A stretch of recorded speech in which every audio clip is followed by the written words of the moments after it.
Hello bachcho, let's read the question. The question says that the sequence of event in which cell duplicates its genome, synthesize the other constituent of the cell, eventually divide into two daughter cell is called.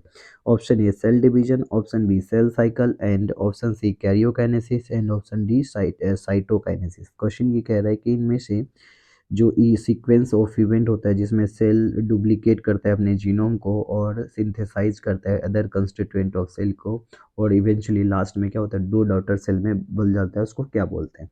तो सबसे पहले इस question को समझने के लिए हम लोग एक की कॉन्सेप्ट समझेंगे और हमारा जो की कॉन्सेप्ट होगा वो होगा सेल साइकिल। सेल साइकिल क्या है? ये हमारे सेल के अंदर चलने वाला एक फेनोमेना है, एक इवेंट है। तो क्या बोलेंगे? event that take place within a cell as it grow grow and divide एक ऐसा फेनोमेन है। इस फेनोमेन के अंदर एक सीक्वेंस ऑफ इवेंट चलता है और सीक्वेंस ऑफ इवेंट के अंदर आप देखेंगे क्या होता है इसके अंदर DNA replications mRNA protein formations centriole duplication के साथ साथ क्या होता है क्रोमोजोम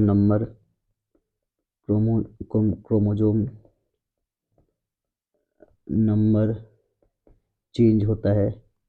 जैसे हम लोग बात करें इसके अंदर जो सेल डिवीजन होता है, सेल अपने आप को डिवीजन करता है सेल साइकिल के अंदर। सेल अपने आप को दो तरीके से डिवाइड करता है, एक को माइटोसिस बोलते हैं, दूसरा को मियोसिस बोलते हैं। माइटोसिस के अंदर जो जीनोम सीक्वेंस होता है या क्रोमोजोम्स नंबर होता है वो सेम क्रोमोजोम होता है, सेम।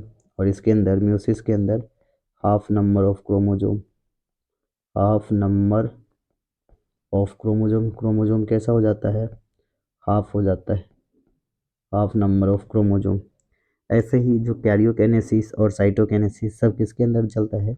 ये सेल साइकिल के अंदर ही चलता है। कैरियोकाइनेसिस मतलब न्यूक्लियस के डिवीजन को कैरियोकाइनेसिस बोलते हैं। Nucleus division is called karyokinesis. Cytoplasm division जो है वो क्या कहलाता है? साइटोकाइनेसिस। सो हमारा जो final answer of this question is option number B, cell cycle. Hope you understood it well. Best of luck.